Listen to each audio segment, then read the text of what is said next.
Hi guys! So, welcome to our channel. So, dito ko ngayon sa ating munting kamatis. Yan o. So, yan.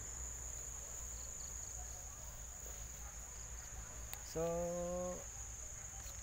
ito yung ating kamatis na Jewel F1 ng Iswes. So, guys. So, medyo mabulas na siya. So, ang farm gate ng kamatis ngayon is mababa.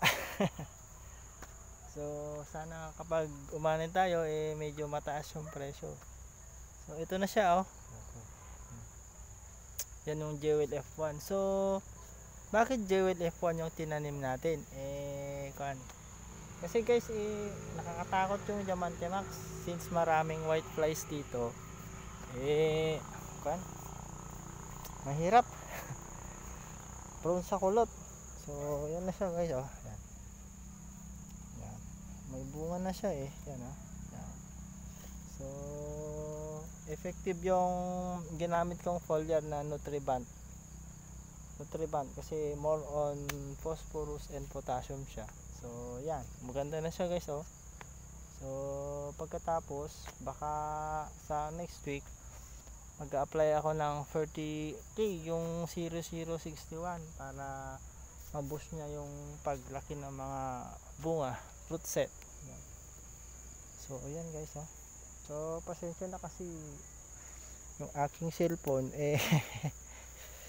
luma, hindi pa ako makabili.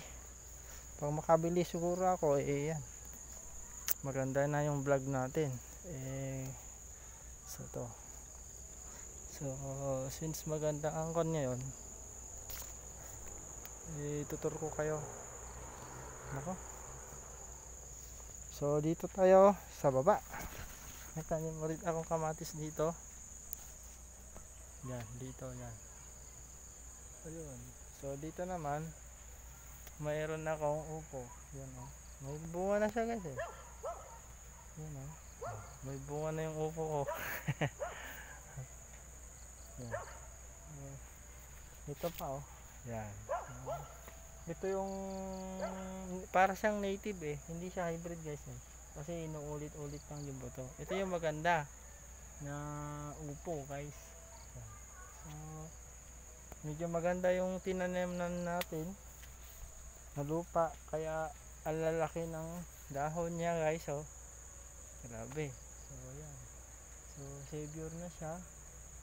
Kanina nag-foliar ako ng Nutriband para dumami yung bunga niya, para maging savior siya kasi yung farm inputs nakapakalaki para mapaganda mo yung halaman. So konti lang po natin kaya kailangan nating dumiskarte. Yan na siya guys oh, ating Jewel F1. So yan, yan. Dito sa so magdidilim na guys. So yan, yun lang picture sa ating taniman. So dito naman meron akong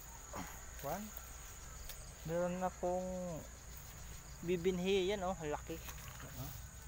Hindi ko nagugulayin to kasi maging binhi na siya para ma-preserve natin yung variety na to guys, kasi wala na yung marami akong naipon na buto kaso kinain naglaga.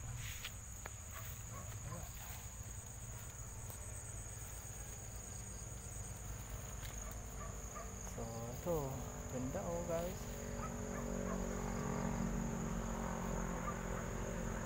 Upo